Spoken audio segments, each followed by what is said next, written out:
Don't forget to follow us on social media for beautiful food and inspiration.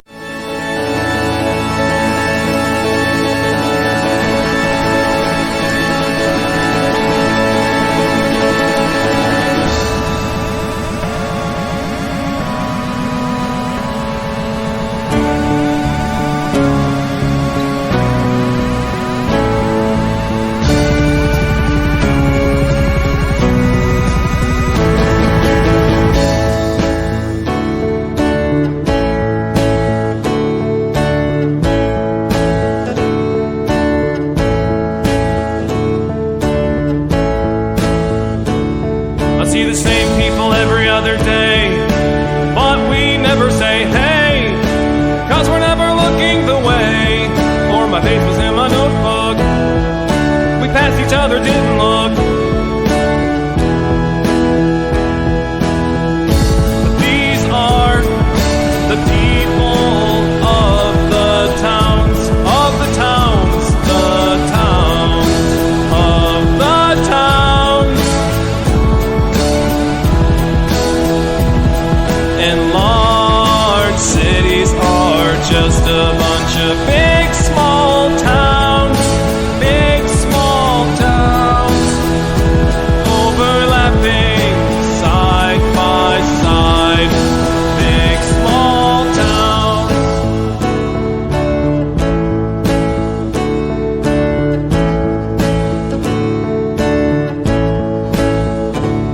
I see new people every day. Everyone's on their way, doing the things that failed their day. And I'm going places too, doing the things that I do with my time. We are the people of the towns, of the towns, the towns, of the towns. And large cities are just a bunch of big small towns, big small towns, diagonal, top to bottom, big small towns.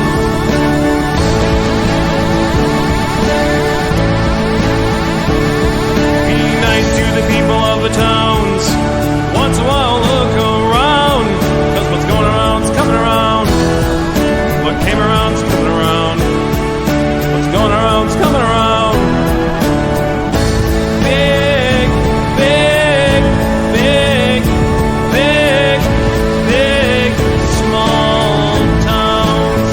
Word gets around in the big small towns.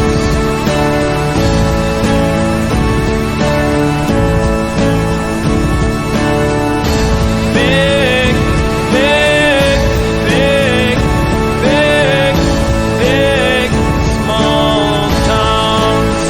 Word gets around in the big small towns.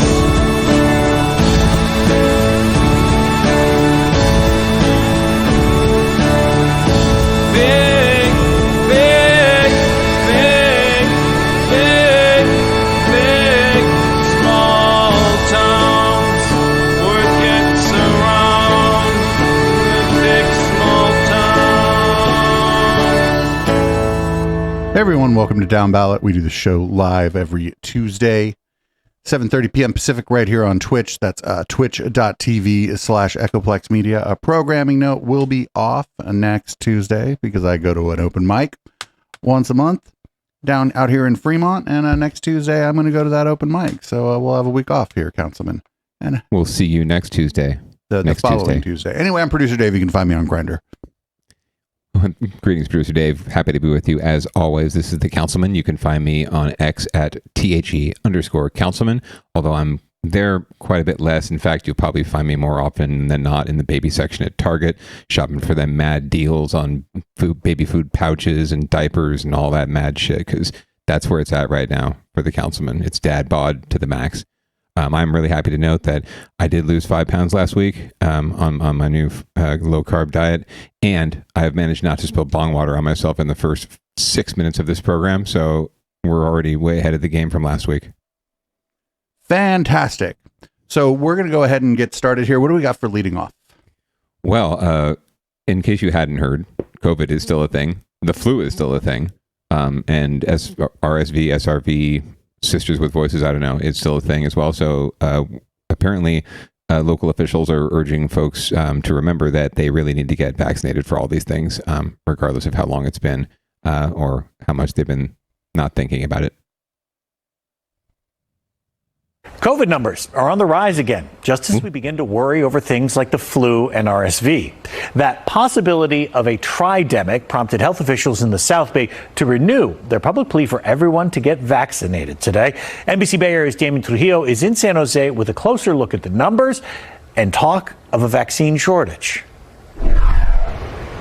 The vaccine shortage is real in at least some parts of the country, but here in the South Bay, doctors say there is a sufficient stockpile, and they're urging everyone to get vaccines. In San Jose today, a clear message even before a word was said. Public health leaders walked out of their offices wearing masks. They say it's a precaution, one of several everyone should be taking as we head into the winter months. We encourage everyone to wash hands, stay home when you're sick, and wear a mask in indoor crowded areas as well. The county's deputy public health officer says she just looked at the COVID levels in local wastewater, and she didn't like what she saw. What I see when I look at those data is that the transmission of COVID right now, especially in the San Jose area, is very high. This tells me that on average, when I'm indoor in a crowded place, I'm probably being exposed to COVID. Bottom line, doctors are urging everyone 6 months and older to get the COVID and the flu vaccine soon. And they're calling on parents to get the RSV vaccine for all infants. While there are reports of a COVID vaccine shortage in some parts of the country, Dr. Sarah Rudman says that's not the case here. We were fortunate to make sure we coordinated early orders and have received the majority of our supply. But it is different this year at different locations. But is the plea enough to get people to roll up their sleeves 3 years into the COVID crisis? I'm not sure. Not sure yet. All right. I have to think about it and go from there. I have the vaccine and I have another booster. I haven't decided yet if I'm going to get the next one. I want to acknowledge the amount of vaccine fatigue all of you must be feeling right now. And I'm here to tell you the truth about them. And the truth is they work. They do the job it's meant to do. They prevent severe infections, which can lead to hospitalization. Anyone looking for the vaccine is urged to call their doctors or pharmacies. Anyone without insurance should visit vaccines.gov and look up the new Bridge Access Program for locations where the vaccine can be obtained for free. In the South Bay, Damien Trujillo, NBC Bay Area News. Oh man, I gotta go get it. I did not like how I felt the first booster, actually. The first booster just fucking knocked me out. Yeah. I still haven't experienced the full-on blast from the initial vax or the boosters. That's not to say I won't from the next one. I think they've said that every one and every vax and every shot is almost different. This is more like a PSA than anything else, everyone. We always say it at the end of the show, so maybe we'll just say it at the top of the show. Go get vaxxed. It's not a bad thing. And I'm really interested in hearing more from...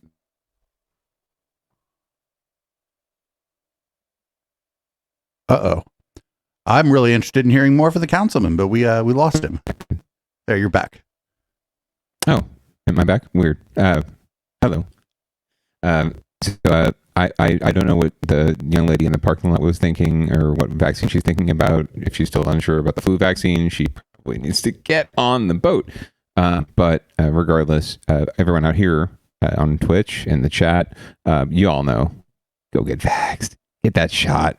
They'll give you like a lollipop afterwards. It's really nice. And I'm like the lady who was like, oh, I need to think about it more. I'm like, I don't even know what that means. Like... Mm-hmm. Right, that was what I'm talking about. Like, I need to think about it. Think about what more and more. What's more? Like, it's been, like they said, it's been 3 years. You know, okay, just say it. I don't want to get vaxxed. I don't think it's necessary, or I think that Bill Gates is trying to put a, microchip in my head. Whatever you think, just say it. Don't be afraid. You're just on the news. Yeah, it's definitely become like a cultural signifier in certain parts of like right wing. And some kind of, like, I call it like dumb left discourse, right? Where, well, I didn't coin the term dumb left. I think that was Michael Brooks, the late great Michael Brooks coined that term. But it's like sort of this cultural signifier where you get to be like a rebel, but you're not really rebelling against anything, you know? Yeah. I don't really know what she's rebelling against. Honestly, like, I'm still thinking about it. So she can go on thinking about it. That's fine. Just, hopefully she doesn't get sick and get everyone else around her sick while she's thinking about it. But anyway, yes, everyone else in our land, please make sure you're up to date. I need to check my booster actually to see if I'm up to date for COVID at least. I'm certainly flu season time, so go get your shot. So up next is our segment called Winners and Losers. This is a segment where there are no winners, or if somebody happens to win, it was not who you're rooting for, except on the rare occasion where we fuck up and put a story in there where it is who you were rooting for. Well, this story, there are some winners and losers because it's kind of all over the place, but it's more losers than anything else because I think the ones that are winners we're not really super excited about anyway. But yeah, so Gavin Newsom, the Gov, he every year the governor gets delivered around September time frame all of the bills that the state assembly and the state senate have passed. Both houses have passed, so they're ready to become law. All they need is his signature, much like the president. He can choose to sign them, or he can choose to veto them. Or like if he doesn't do anything with them, they become law at some point, like in mid-October. Is that correct?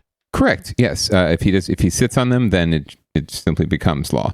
Right. It's like a de facto signature. Where it counts as him having signed it if he doesn't veto it. Absolutely. It's saying something without saying anything, basically. But typically, the governor will make a point of signing and or vetoing every bill that crosses their desk. And with some fanfare, with no fanfare, with maybe trying to avoid fanfare. But this is sort of a recap of a number of bills that the Gav got to business with over the weekend. He just took Saturday and said, you know what? I got some time. I'm going to do some personal shit. I'm going to get my hair cut. I'm going to get my dry cleaning done. And I'm going to sign and veto a whole bunch of motherfucking bills. So I think he did like hundreds in one day. So let's see what happened. Governor Gavin Newsom signing another round of bills and vetoing some others. Kenny Choi breaks down the new laws. The bills range from climate change to healthcare costs to psychedelic drugs. The governor vetoed a bill that would have decriminalized the use of psychedelic mushrooms. Boo! Surprise. San Francisco State Senator I'm not surprised. He's politically ambitious. He doesn't want to be the mushroom candidate. Right. Weiner releasing a statement calling the veto a setback for a huge number of Californians. The governor said despite the veto, he supports further research.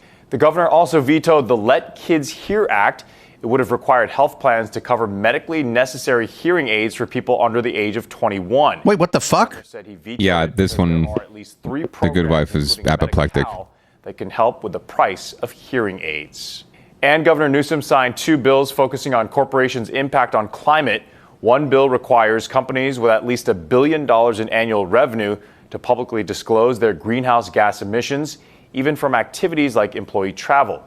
It affects all industries, not just oil. The other bill signed by Newsom requires companies to release every 2 years reports disclosing climate-related financial risks and how they plan to reduce that risk. The governor also signing a bill greenlighting a project that will revitalize Piers 30 through 32 in San Francisco. So no news on AB969 because that's the one we've been keeping an eye on. They also didn't mention the insulin one, where he vetoed a bill that would have capped insulin prices. Oh, snap. I did not know about that one. Which one is 969 again? 969 is the one that's basically Shasta forced them to do, and it says that you can't implement a hand count system if you have over 1,000 people in your county. Oh, in election recounts? Yeah, no, for just election counting, not recounts. They want to do hand counting as the count, and it's kind of widely believed that that bill came out of the state house in response to the nonsense going on up in Shasta County. Interesting. All right. Well, let's see. I'll look it up while we're rocking through the docket here. But speaking to this recap of everything, it's so interesting. As you pointed out, the governor is certainly on that track. He won't be president. So he's doing things that he think people in Arkansas or wherever, not even Arkansas. He doesn't have a chance of winning. He doesn't have a chance of winning. Michigan. Michigan, Wisconsin. The imaginary swing voter in the Pittsburgh suburbs. Correct. There you go. Pennsylvania, North Carolina. He's looking to get they votes. So no psychedelic drugs, no cannabis cafes. Sorry, Matt Haney. And no hearing aids for kids. Even though, like Warren Buffett probably makes enough in dividends in like half an hour to pay for all of the hearing aids for all the kids in America. So I don't understand why we can't figure out a way to pay for that here. But who knows? There was probably a poison pill in the bill.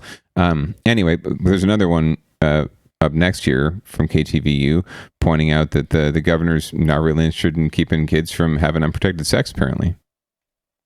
Newsom vetoed a second bill today that would have made free condoms available to all high school students. He said the cost of maintaining that program was too expensive and cited the state's $30 billion budget deficit. The bill was trying to make free condoms available for all students at schools that serve grades 9 through 12, as well as make it illegal for retailers to refuse to sell condoms to youth. Supporters of the bill argued that it would have protected high schoolers from STIs and teen pregnancy. Well, talks are set. We can't afford it. If they can't afford it, then how the fuck does like the Billy DeFrank Center? If like everywhere you go, they hand out fucking condoms. Like sure, and how have kids afforded it all this time, right? On their allowance, like the inside condoms are terribly expensive. Shit, who knows? The government could manufacture their own. They might be better than the ones that are out there on the market. Just like that's just sad. That's just sad. I've been to like budget. I've been to like countless illegal raves where they were just handing out condoms at the illegal rave. Yeah, no, I don't understand. And to couch it in budget, right? Like, I could see this one being another of, I guess, it looks good to middle America and to swing states to say like, no condoms for kids, have all the babies. But, and then you can justify it here by saying it's budget, but it's really, the condoms are breaking the budget, right? That's really the straw that broke the camel's back when it comes to the state budget is the condoms in high schools. Okay. No, you could get them. I mean, you're buying them in such bulk too that completely cents on the dollar. You could probably even talk the condom manufacturers into giving them to you. 100%, or at least giving you a really steep discount. I mean, you're getting them for like pennies, and you're talking about a budget at the state level that's in the like trillions, I think, right? Like California is the 5th largest economy in the world. We're talking about condoms, man. Holy shit. Okay. As it stands right now, can the schools take the initiative and do it if they would like? Oh no, I don't think there's anything that was what I was wondering. Actually, was it some sort of budgetary concern he was going to cite? Was it some sort of moral concern? Was it a legal concern? And no, schools have been distributing condoms to kids for days, and other feminine hygiene products and things of this nature, have been distributed to kids through high schools for a number of years. There's no law against it at all. So if a district or a school wanted to say, hey, we're going to fund this and do this, fucking A, they could. In fact, in the school right across the street here in that district, some kids showed up one day at the school board and said, hey, some girls showed up at the school board and said, hey, we want feminine hygiene products in our bathrooms for free at the school because we're kids and we shouldn't have to pay for it. And we're at school and shit happens and we need our shit. So give us our shit. And sure enough, the board was like, oh shit, we've got a bunch of young ladies here who, have a very reasonable demand. Okay, here you go. They got it, right? Look at these splits. So I don't understand how hard this is or why this is so hard. So this is going to be one of those things that's unfortunately going to be like one of those two Americas things, right? Where Santa Clara County, where I'm at, Alameda County, San Francisco County, LA County, fucking Sacramento County, San Diego County, those places, there's going to be condoms at the schools. And then you're going to have counties, not because of the money, but because people would freak out, like Shasta County immediately comes to mind, or there'd be a big argument about it in maybe Riverside County or or YOLO County, where you only live once, but I guess since you only live once, no condoms for you. Like, like it's going to be one of those things again, where like the kids in the cities are going to get access to this stuff, and the kids outside of the cities aren't going to. Right. I think you're exactly right, and I think that it's going to be it just like anything else, an equity issue. It already is, frankly, and that's, if anything, why there was a push to get this state. I'm guessing that's what was behind the bill in the first place, was that it is inconsistent as far as which districts and which schools provide this, right, statewide. So, yeah, I'm sure this was a way to try to implement it statewide, and the Gav just said no for budgetary reasons. That's what he cited. Whatever his actual reasons were, what he said was it was a budget thing, and that just makes so little sense. I mean, but that was his reason. On the other hand, like maybe the California teenagers be fucking more than we think, Councilman. It's entirely possible. So it looks as though, yes, bill limiting ballot hand counting in California becomes law. So it looks as though Gavin did sign AB 969. Ooh, Shasta County Board of Soups is going to. Oh, did it? Oh, I think they skipped this week. Yeah. He signed into law. So this will limit the ability of local governments to manually count ballots less than a year after one Northern County's Shasta governing board ditched its contract with Dominion Voting and decided to tabulate results by hand. Yep. Yes, this is a blow to Shasta. And it looks like we'll get this. Hopefully, we'll get some video on this. Hopefully, in the future on Down Ballot. But it looks like the soups who proposed this are vowing to fight. Oh yeah. So we'll see. It's probably not the end. Well, you don't have to. We don't really have to cover it on Down Ballot, because anytime there's a Shasta Board of Supervisors meeting, guess what Catterday is all about?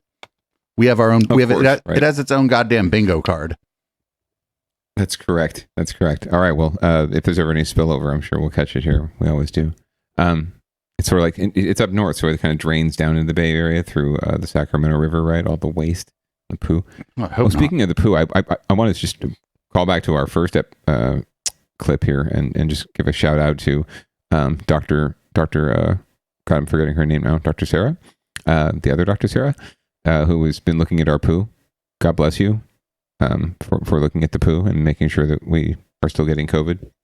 Not everyone, it's a dirty job, and not everyone would do it. So I'm really glad there is someone who's looking at the poo. All right, well, we're going to move on here. We got a driverless trucks and robot delivery service promised more headaches than robo-taxis. What could go wrong? Now it's going to be driverless delivery trucks. Yeah, robot. Don't worry about it.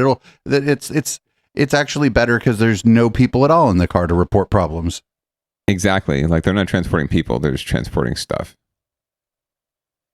Some of the smartest cars on the road are often accused of making some of the dumbest mistakes. We're talking about driverless cars. And while we've mostly heard about them being used to shuttle passengers, the same kind of technology being rolled out in other ways that promise to deliver convenience without a lot of headaches we've seen with robotaxis. Senior investigative reporter Bagat Jaban explains. When it comes to navigating the streets of San Francisco, one of the major roadblocks for driverless cars has been the cars themselves. Literally. They've stopped in the middle of the road for seemingly no reason, sometimes abruptly hitting the brakes, and city buses. A self-driving car and me no driver. They've and even swerved right into wet cement. GM's Cruise and Google's sister company Waymo have some of the largest driverless fleets in America and hope to surpass Uber and Lyft as the next generation of ride-hailing taxis. While both companies acknowledge their technology isn't perfect, they say the vast majority of their rides go smoothly, adding that their own research has found their self-driving cars are in some ways safer than human drivers. But despite all the attention on robotaxis, transportation experts tell us driverless technology is actually likely to expand faster and farther when it's used to transport goods instead of passengers. This technology is challenging. Berkeley research engineer Stephen Schladover has been studying self-driving cars for 50 years. The system, that's not a good sign. Designed to be more cautious drivers than they would be if they were carrying passengers. If the vehicle needs to slow down or needs to be deferential to other road users, there's nobody sitting in that vehicle who's getting impatient because they're not getting to their destination in time. Which brings us to the new age of door-to-door delivery. The company Nuro has already deployed its self-driving cars to California, Texas, and Arizona for pilot programs where the robocars have delivered food and goods for companies including Walmart, Uber Eats, and Domino's. Almost half of the daily trips taken by Americans are for these local errands that we have to run. Have our robot do your errands for you. Dr. Andrew Clare or ride your bike to the fucking store for Nuro and invited us into the company's Silicon Valley headquarters to check out how their cars work. Once one arrives at your home, a PIN is sent to your phone to unlock your delivery. Please enter your 4-digit passcode. And there it is. There it is. Claire says convenience isn't the only thing fueling the technology. He says Nuro's cars are also delivering safety by reducing traffic-related injuries and deaths. The safest trip is a trip that you never had to take in the first place, where you have this vehicle go and get your groceries or your pizza or your laundry for you and bring it back to your home. Nuro's robocars first hit the streets in the Bay Area more than 3 years ago.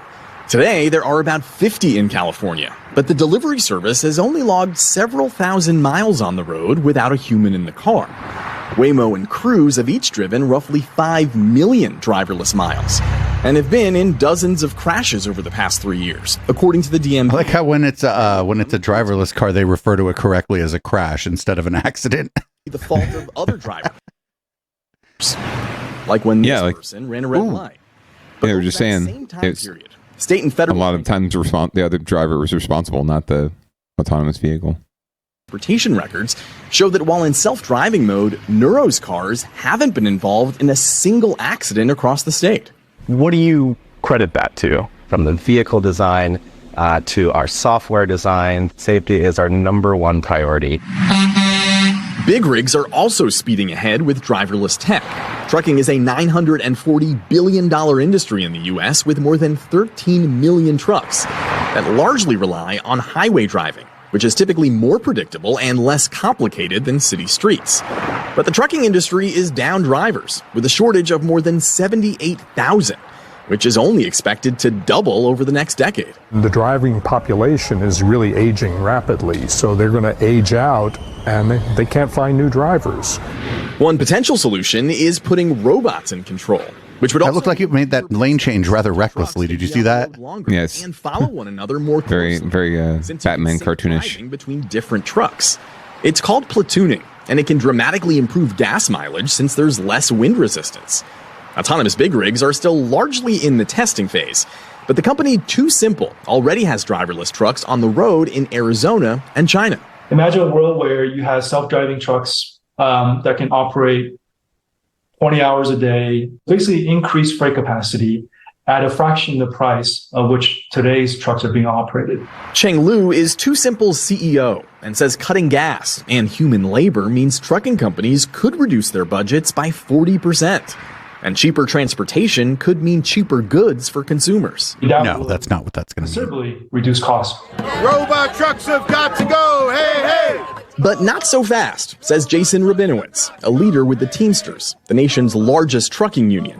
Sign that bill. More than 1,000 members recently marched to California's state capitol. There you go. To support a bill that would require driverless trucks weighing more than 10,000 pounds to always have human safety drivers inside. Teamsters represent tens of thousands of truck drivers across California and worry autonomous tech could drive away their jobs. Should that be enough of a reason to steer clear of new technology?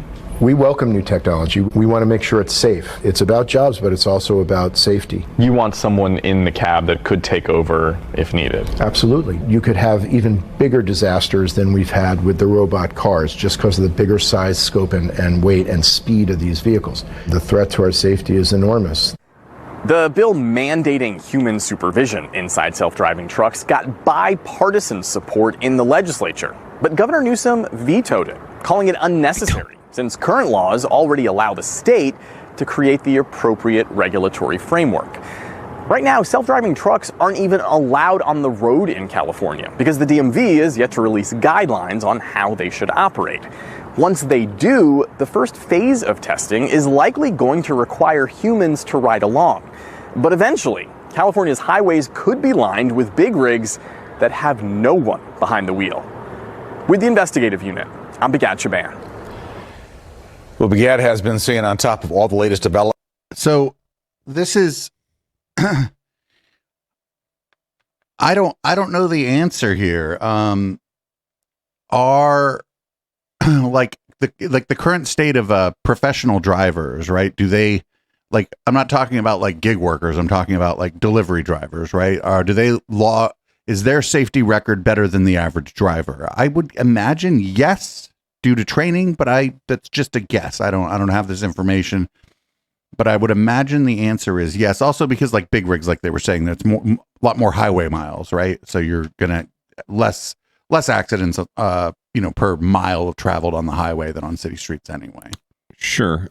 There's also something to be taken into account here. They did mention that, a number of these crashes, as they refer to them, with the autonomous vehicles are caused by autonomous vehicles, right, or people-driven vehicles, and not the autonomous vehicle. So that's a very important distinction to point out, I think, because regardless of like the safety records and things like that, just percentage-wise, right? If you're putting a truck on the road 24/7, right, as opposed to 10 hours, 12 hours a day, right? You're just exposing yourself that much more to other people and other people making mistakes and causing crashes and causing problems and delays even. So, it's not a perfect system, but, I'll put my money on, the driving community, the folks who drive for a living. I'll put my money on them for being safer as humans than the average human. Absolutely. It does get into a fuzzy area because, as we've all probably heard or know to some extent, or think we know, sleep deprivation is a real thing in that community. Doing uppers to stay awake all night is a thing, and that has caused accidents and does cause accidents. So there is that factor also to consider, the health of the driver. I mean, that's more the fault of their employer. Like systemically, it's the fault of their employer. Sure, like the individual has the agency, right? And they can just be like, well, fuck you, I'm going to sleep. Yes. But like systemically, like it's the fault of the employers. Yeah, no, it's certainly it's a systemic problem, and that's why unions like the Teamsters exist in the first place, is to get good wages and benefits for these folks, so that they don't need to overextend themselves like that.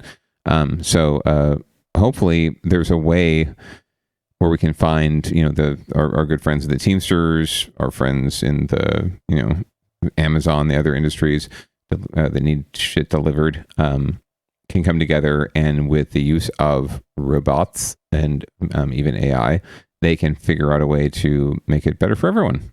Because if they need more folks driving, this could be a way to alleviate that, but it could also be a great way to attract more people to the industry, because it could make the job easier, frankly, or make the job more palatable by involving more AI and more technology. So we'll see. Yeah, we'll see how it all shakes out. It's I think driverless big rigs, just because of the physics and people's level of fear and apprehension about it, I think that we're a ways away.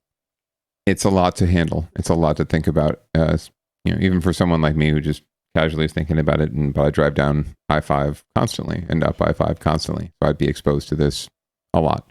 But I'm just like I said, I'm like I usually say, I'm much less concerned about the robot car than I am the human-driven car. Human-driven cars cause most of the traffic and the problems and the crashes.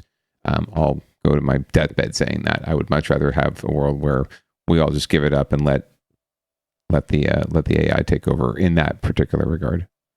But they could all lock the doors and trap us and kill us all, and then gas us and take over, and then it would just be a AI car world. And people in chat have brought up, like, for longer hauls, it might be better overall to invest in the rail infrastructure for the longer haul stuff. Yeah, no, absolutely. We could absolutely use a reinvestment in our rail. I think that's 100% right there. The chat is on to something, as always. We got another story. I was reading up about this because people were complaining about this. The story is actually nothing, and I'll tell you why. Maybe the news will tell you why. But this story is actually completely meaningless. Starbucks is closing seven of their stores in San Francisco. That's why I put it on winners and losers. Starbucks is joining a long list of large businesses to shutter stores in San Francisco. Here's a look now at the cafes set to close. The locations primarily concentrated in the financial district, as well as one located in Nob Hill. KTVU's Amber Lee joins us now after speaking with customers and a coffee shop owner who used to work for Starbucks about all these closures. Amber. Julie, we're in the financial district. Behind me is one of the Starbucks slated for closure. Now, many customers tell me they love the idea of having many Starbucks around because of the convenience. This Starbucks at the corner of Mission and Main in San Francisco's financial district is the go-to spot for people who work in the area. I come twice a day, in the morning and right now. Yeah.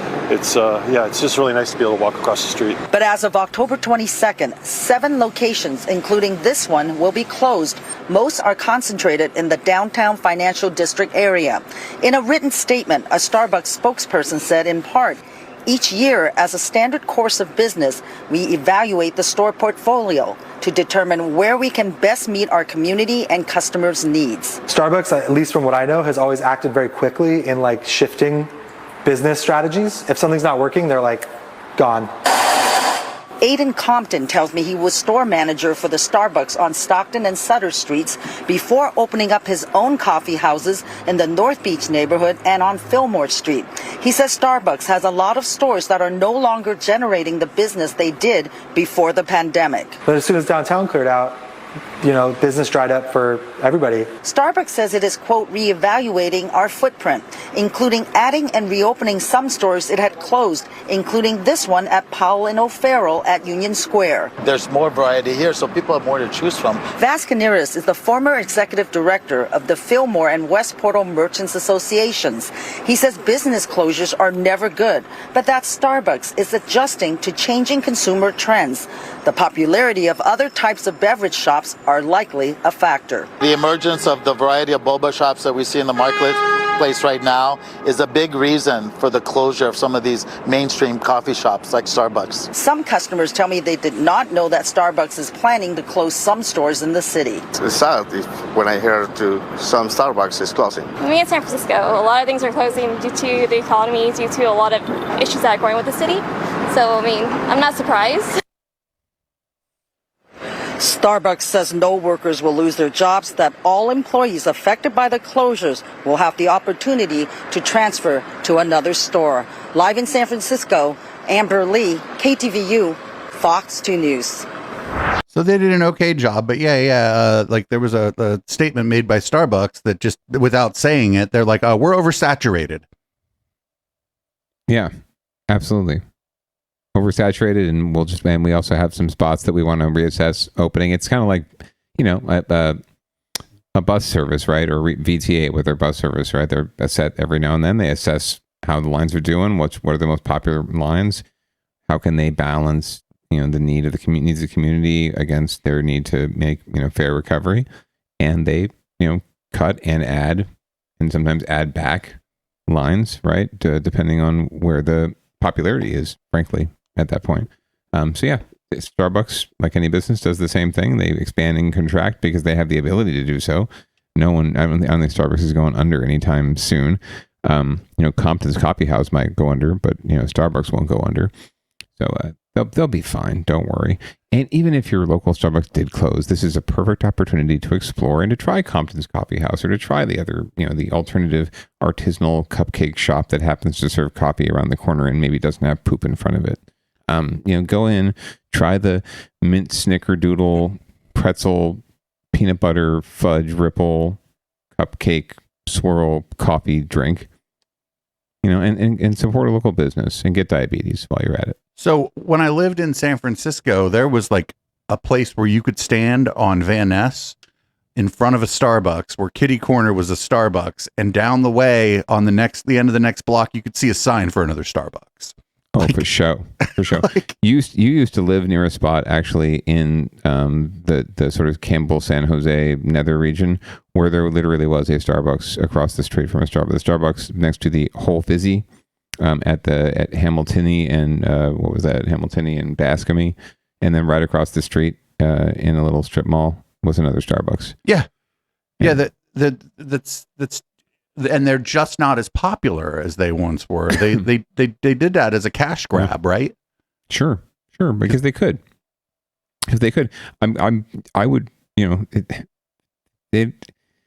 yes, sometimes businesses make bad decisions, but opening up a store is a big decision, and I don't think that they do that without knowing that they're going to be fine, right? Like the traffic in one was not going to be this, like I said, the two that are across the street from each other, they're totally separate shopping centers with with totally separate ingress and egress, and it actually would be hard to like get from one to the other.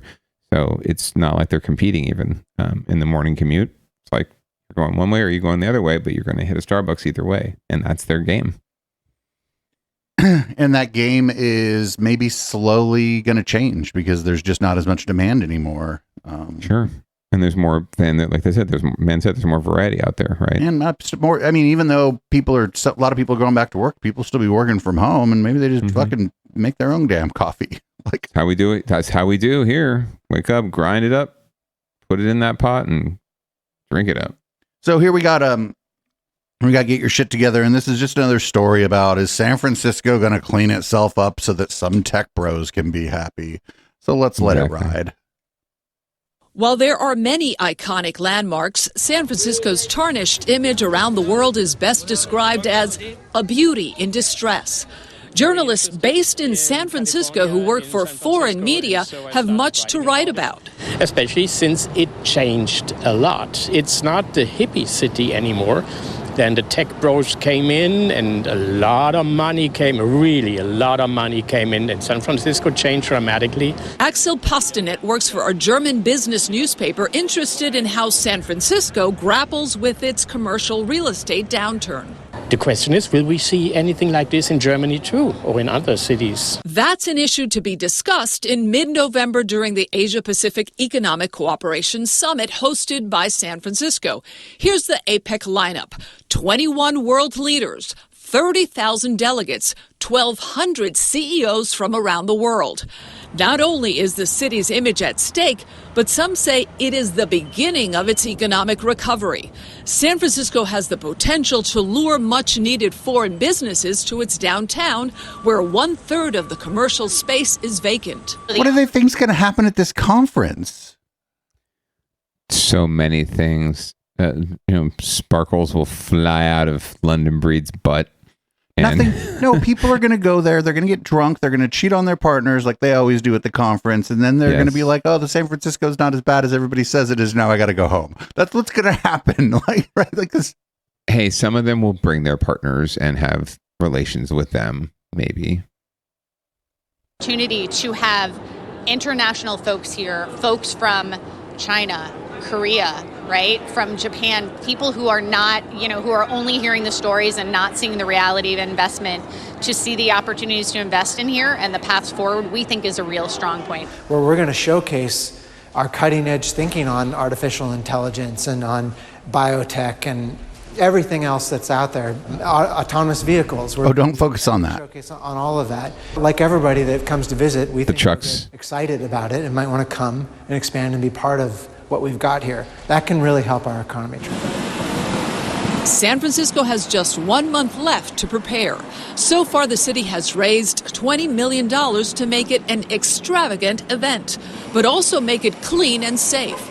Right before his big Dreamforce convention, admittedly, Salesforce CEO Mark Benioff became the squeaky wheel, suggesting he might leave if San Francisco didn't clean up. It worked. Everything is perfect. Wait, what, it worked? Cleaned up, nice. I mean, I went down Howard Street. I'm like, what did they do? Pour fresh cement? I mean, it's like everything, like people, you can eat off the sidewalk. It's incredible. Well, at least it lasted a few days during Dreamforce. Howard Street is no longer gleaming, and some of the people hanging out on nearby streets have resumed their activities. Mayor London Wait, that's that lady from the fucking from the driverless car experience where she was mad that she had to walk the rest of the way to the museum, right? Same lady? Oh yeah, I think so. I think I think you're right. And she's worried about people doing their activities on the street. What's interesting is we had about 250 delegates from around the world who are like the advanced team for APEC. And we took them to the Tenderloin. We took them to neighborhoods and around the city. And what they said is, this happens where we're from too. This is not, we don't see what everyone is talking about when as a major city, San Francisco, just like any other major city, it has its challenges. Postanet disagrees. He says the international media will be reporting on everything they see, encounter, and experience. Keep them out of the Tenderloin. If they come here, if they see this is... But where are they going to get their cocaine? Outrageous. If you come here and if you're not prepared for that, you really think, this is San Francisco? Oh my God. So we are going to continue to chip at it. We're going to continue to work very hard to get people off the streets.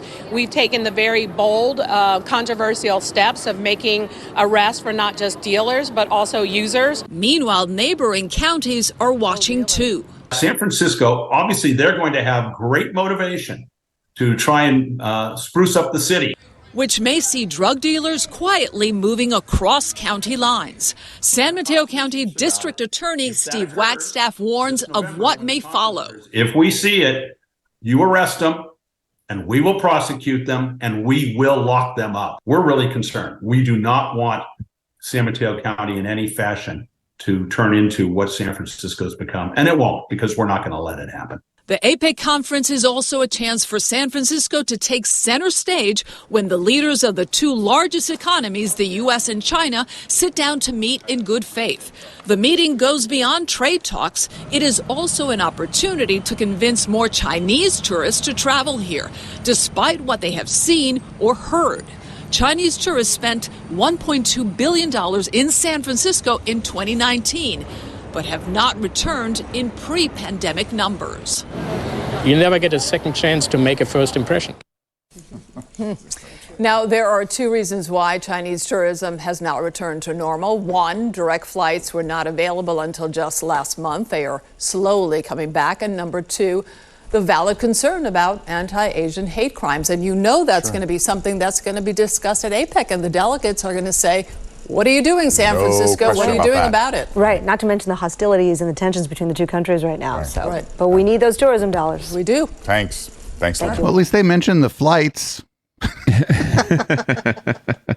That makes it a little tough because there's not a lot of, like, if you can't, like, there's a fucking ocean mostly in between the two places.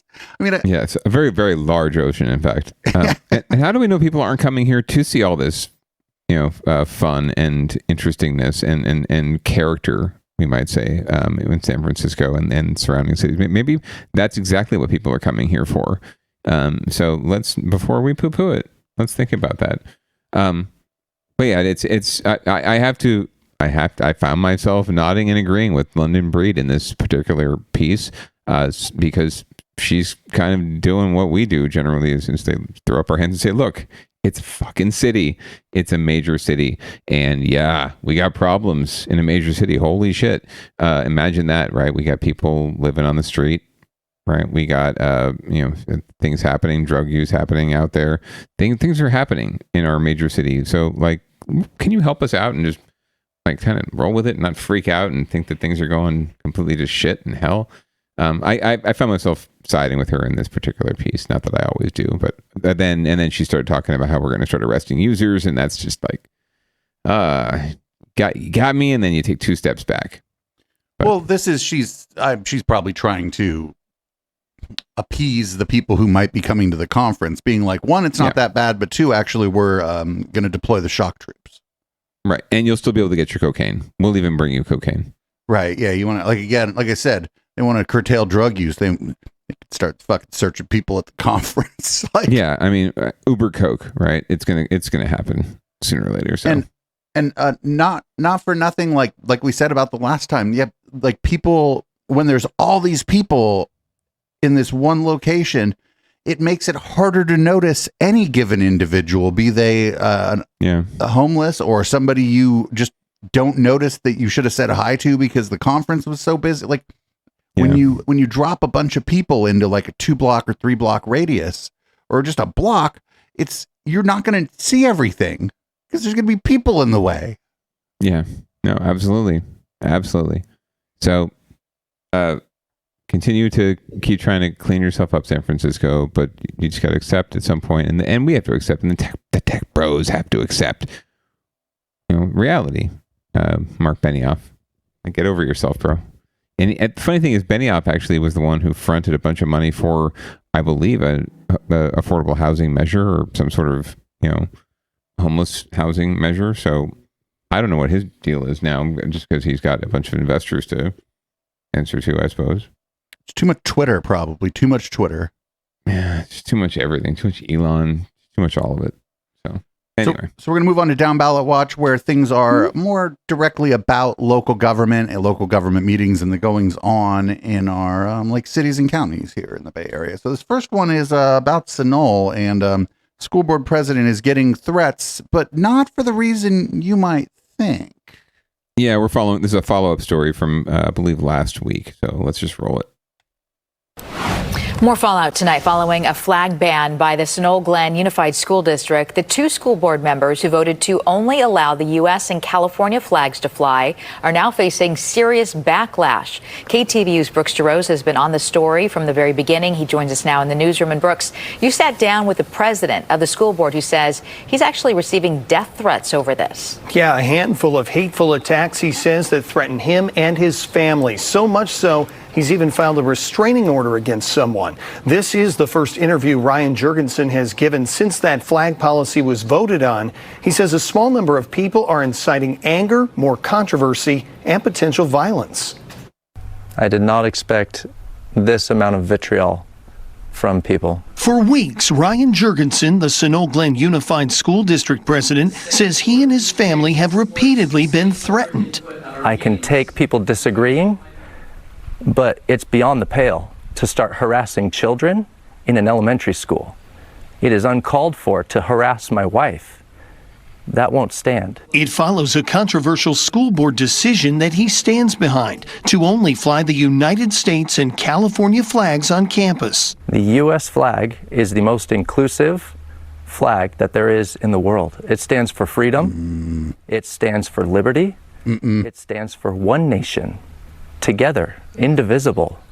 And there is not one student in our school that is not represented by that flag. The change in policy brought about backlash and protests, even claims of a direct attack on LGBTQ plus students and teachers. Jurgensen says that's not true and wasn't the goal. Ultimately, we need to get down to teaching our children, educating our children in math, reading, writing, and focus on that and not focus on any other distractions. But online threats and harassing emails have ensued, one claiming oppression was Jurgensen's goal, saying you may need to hide your kids and anything you love. Another reading, enjoy your weekend, it could be your last. Even social posts. Kill Shot 44, yeah, I'm fucking group. That is unacceptable. I'm like highly skeptical here. I will not stand for that. And I will not roll over to these bullies, these deranged individuals who are inciting anger and violence. Documents show Jurgensen has already filed a restraining order against at least one community member. He says with lies being publicly spread, he's taking safety precautions. You never know in this world that we're in these days. People do crazy things. 4 of his children attend Sunol Glen. A 5th starts next year. He says some of the hate has also been directed at them. His father says he has no agenda other than to do what's best for the school. Schools should be safe and inclusive for all people, for my kids, for everyone's kids, without exception. Jurgensen says he has no intention to resign. Some Sunol community members plan to try to recall him. We've reached out to other school district leadership for comment, but have not yet heard back. In the newsroom, Brooks DeRose, KTVU, Fox 2 News. Yeah, a lot of faceless bullies out there. Brooks. So let's set the pride flag aside here, right? How does this play out in like a world history class? Like in the class at the school, like as this is happening. Like if they're doing a fucking a section on I don't know, the United Kingdom, can they then not put up a fucking flag of the UK in the class like during their like section that they're doing on like the history of the United Kingdom, or if they were doing the history of the fucking country of Mexico? Like, this has nothing to do with anything I think that goes on in the classrooms. It's just strictly, I think, related to like the official flagpole out front of the school. I believe that's pretty much, because I think that's all they could really control. I don't think they can control a teacher wanting to fly a pride flag in their class, or like you said, if it's instructional, obviously. But yeah, this is on the like what's flying on the official mast outside of the school. And it was not like they wanted to fly the pride flag or any of it permanently, but it was Pride Month. So there you go. Okay. Well, I think I don't know. I don't know. Is this guy going to get recalled? I don't know. It's a very small school district. This is one of those things where I think this is one of those things where I think one of these groups that are similar to maybe Moms for Liberty put up a few candidates, and then everybody's just like, oh, that guy lives down the street from me. Yeah, 100%. Then that's exactly what happened here. Either that or no one was paying attention, and he seems like a nice white guy. I like how he's like, I've taken precautions. I have moved my family here to our bunker at our undisclosed second home in the mountains with our outdoor fire pit. And I am also suspicious of Killshot44 at yahoo.com. And some of the, but you know what?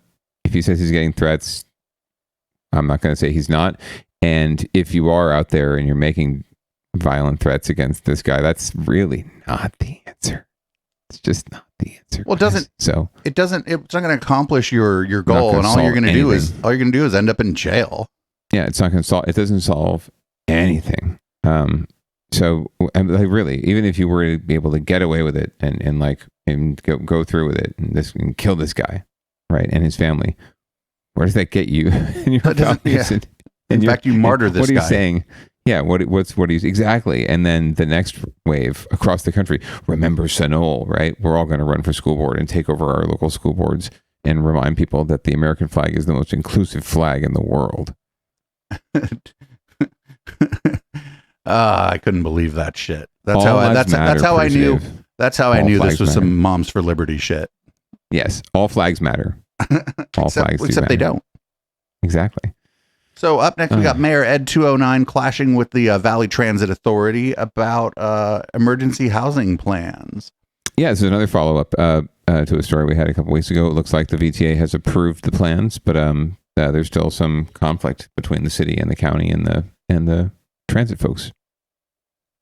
Since taking office, Mahan has made tackling homelessness one of his administration's top priorities. That's why the mayor wants to put 200 units of interim housing on some land owned by the VTA. Devin Feely explains why tomorrow the transit agency may vote to pump the brakes on that project. A person is a person whether you live in a box or a house. Until just a few weeks ago, Lynn Shipman lived here in this row of ramshackle RVs and rundown cars in North San Jose. It's home for people without a home. It's hard living outside. It's hard to go dig a hole when you need to go to the bathroom. It's hard to get food. Ironically, the encampment is a short distance from the site where the city would like to build emergency housing, up to 200 units for the homeless. It's an open space. It's been an empty field for years and likely would be an empty field for years to come if we don't use it to address this crisis. You can begin to understand the mayor's... Mahan likes it because it's good and out of the way. Oh, 100%. And it's all that's near is like a VTA courtyard, really. And even the VTA, like folks, of course, stink about it, like about danger and threats and safety. But yeah, no, it's completely, it's like out of the way. It's not near homes, right? Whatever. It's not even it's our not near land, anything. Right? Yeah, it's not even city land, right? So it's like very easy for him to say like, yeah. Anchor Road in North San Jose. The VTA's maintenance yard takes up just a fraction of the property, and there are few neighbors nearby to object. But last month, it was VTA itself that was balking at the idea. A staff report described the site as, quote, inappropriate for use, citing safety and security concerns from employees who had experienced major workplace trauma, the 2021 mass shooting at its light rail yard. Mayor Mahan was undeterred. And I believe we have to treat homelessness like a crisis, not just rhetorically, but in action. We need to scale up basic dignified shelter, and when it's provided, we need to require that people come indoors. At present, the mayor says there are thousands more people in need than beds and shelter and services to help them. People like Ed Cabanayan, who's been homeless for the better part of 2 decades. If I was offered a spot in it, I probably would take it. But also, I mean, if they have employment, I would take that too. The VTA board is expected to decide this week if it's going to allow San Jose to build emergency shelter at the Zanker site or identify other locations they think are better suited to the project. But whatever they decide, the uncomfortable reality is there are likely to be people like Lynn and Ed living in society's shadow somewhere nearby. People know that homeless people exist, they just don't have to look at us. Well, San Jose currently has about 450 interim housing units. The mayor's goal is to increase that number to 1,000. The hope is to give people more options as they try to climb out of homelessness. So the only thing that if VTA, they could be real smart here and propose a site next to light rail, not next to a light rail fucking office or whatever. Corp yard. Yeah. Propose a spot next to light rail. Sure. I think there was a spot like off in the south side, the Santa Teresa area, that was proposed that people got fucking pissed off about like a year and a half ago or something like that. Does that sound right to you? That's correct. Yeah, no, there have been proposals to use multiple VTA park and ride lots, right, that have been drastically underused around light rail to do a variety of things. At one point, one of them was used for like a food truck gathering hotspot, like on a Friday night. But yeah, housing. I think the Santa Teresa site's being used for safe RVs, right? Although they're doing a bad job of getting the word out, and it's not being very well used. But yeah, these sites are ideal for this kind of thing, for experiments like this, and for getting more emergency housing online. Also, because it puts them right next to those transit lines, and for that gentleman in the video there, the clip, who said, "Hey man, yes, I'll probably take a emergency housing spot. I'll also take a job, right? And if they have a job, they need to get to the job. So have them near light rail or somewhere where they can get to places. That's ideal. That would be fantastic. So yes, yeah, not just that there's no transit there. There's fucking nothing there. Right. No, that's true. For the most part, there's office buildings nearby. This site in particular. So the mayor's getting what he wants. He's getting more, emergency housing sites. By the way, update. The VTA board did approve the site after much hand wringing. Unanimous vote, because they're all politicians at the end of the day, and they realize this is a good idea and a good spot, and they're not going to get too much blowback from the community on it. If they're just getting blowback from like the workers at VTA, well, they can figure that shit out. But I really have to push back again on the security and the safety concerns, and just say once again that house people cause crime. They cited that rate. 2021 shooting. I don't believe that was an unhoused individual that did that.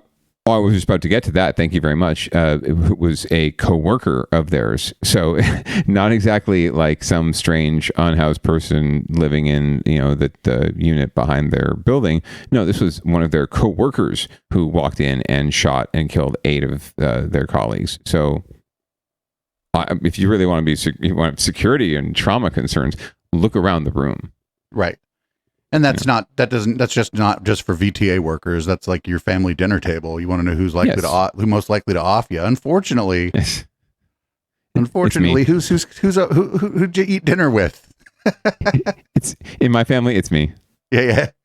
Like they look at me in the eye and they're like, "Oh, he could do it." So one day. We're going to go up to the North Bay here, Marin. Mm-hmm. And it looks like there's a homeless camp proposed for the Civic Center in Marin. Speaking of using interesting spaces for housing, we'll see what this is about. I know nothing about this, and I'm not even that familiar with the city of Marin or Marin County, other than I could find it on a map. In Marin County, there is a proposal to house the homeless at the Civic Center, home to county offices, as well as concerts, plays, picnics, and the summer fair. KTVU's Tom Vakar visited the Marin Civic Center, a place designed by Frank Lloyd Wright that was intended to be civic center of the. Oh yeah, it's gorgeous. Federal courts have ruled that cities cannot evict homeless encampments unless they can provide shelter space to all. So, Marin has numerous homeless camps in San Rafael and countywide. This is the worst thing I've ever been through. My husband died. Things changed. Prostitution, drugs, everything. I don't deal with that. Do you feel unsafe here? Very.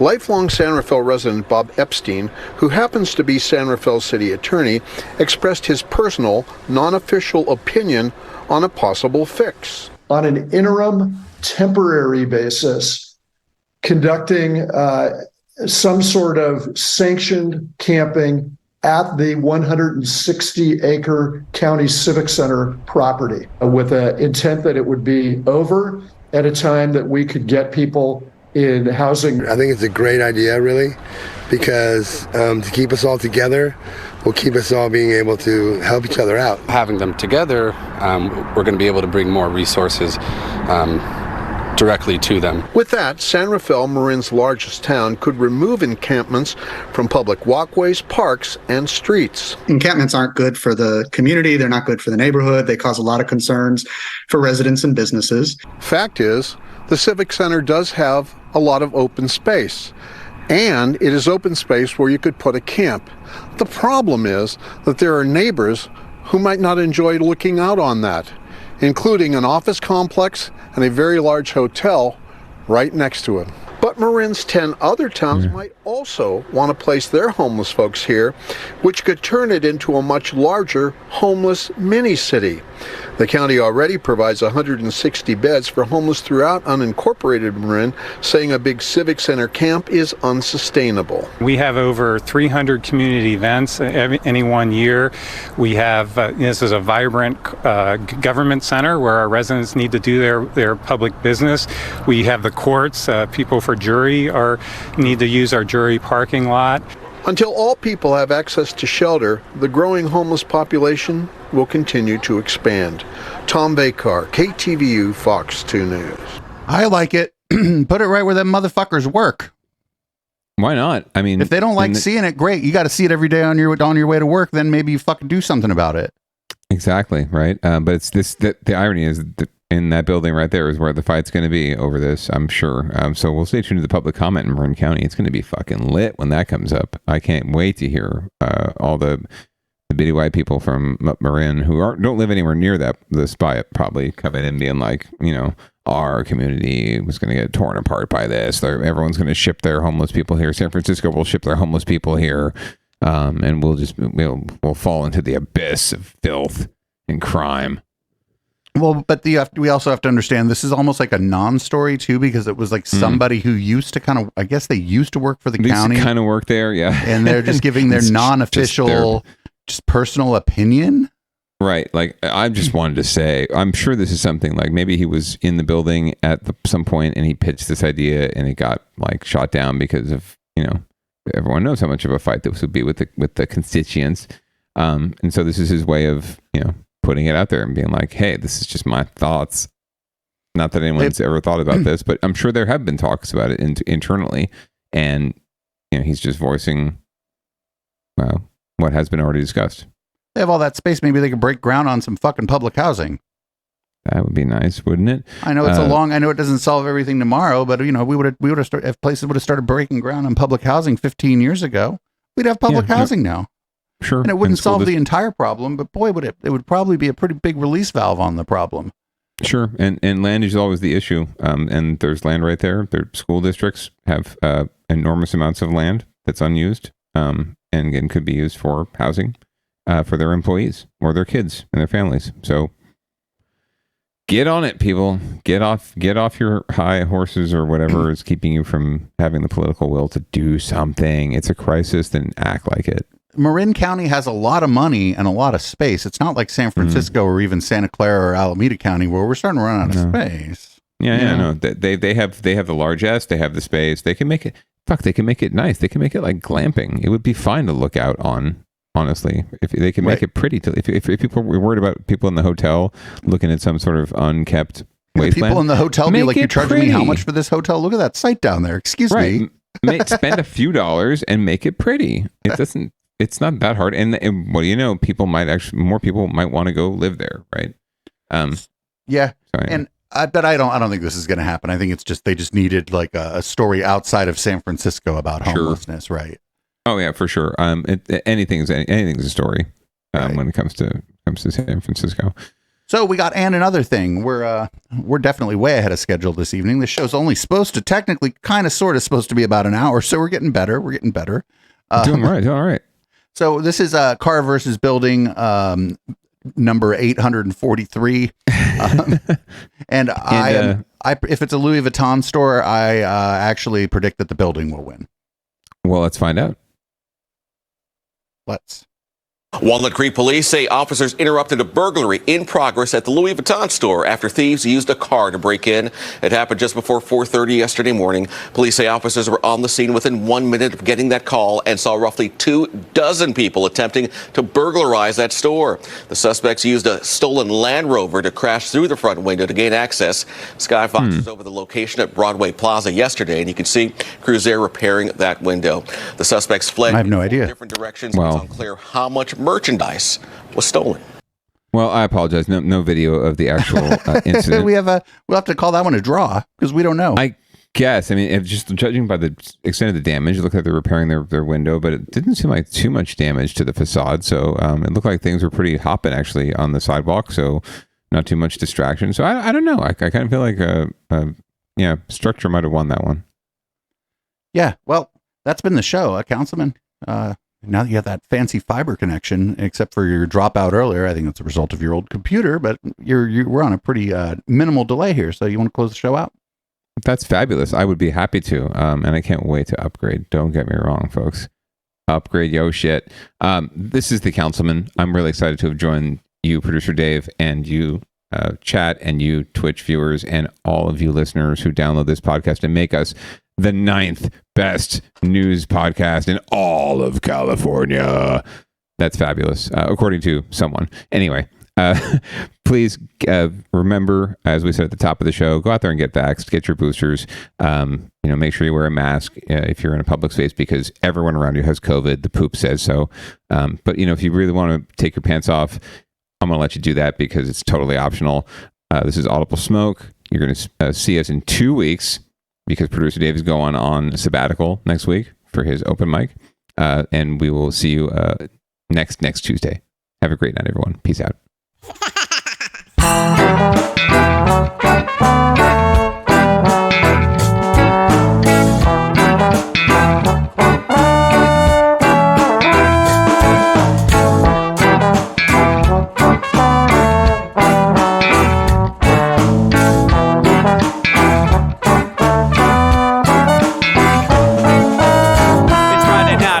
Time to get the party started. Pick up my phone just to check and see who's calling. Dress up real nice for the ladies at the bar, and I'm driving in my car just to get to where they are.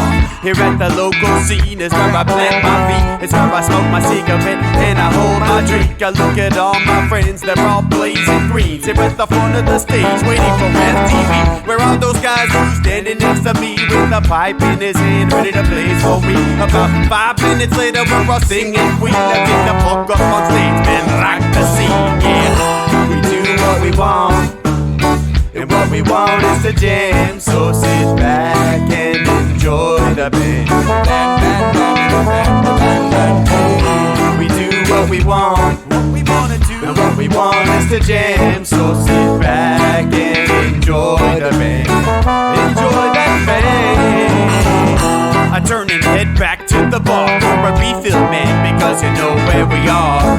We're headed out to the car to smoke another one and another one. Now just when the magic starts kicking in, I hear relapse playing, you know it's time to head in. Alright everybody, now it's time to grab a new drink, spark it if you got it, and then pass it to me, yeah. We do what we want, and what we want is to jam. So sit back and enjoy the band. We do what we want to do, and what we want is to jam. So sit back and enjoy the band. Enjoy that band. Last up on the bill for the a show tonight. It's down at 30 and 5, so we're headed outside to spark up another joint. Now who's got my lighter? Stoner E, of course. Shouldn't you be inside? I'm all up in this bitch, being who I gotta be. I'm fucked up like the U.S. economy. The truth is that I don't think logically. Stoner E take you on a psychedelic odyssey. Now inside motherfuckers is rockin' me, and outside shit we smoke a lot of broccoli. Rocky the roller, yo, that sexy girl be jockin' me. Ain't too drunk to fuck, but I'll probably do it sloppily. We do what we want, what we wanna do, and what we want is to jam. So sit back and enjoy the band. Enjoy the band and enjoy the band. We do what we want, what we wanna do, and what we want is to jam. So sit back and enjoy the band.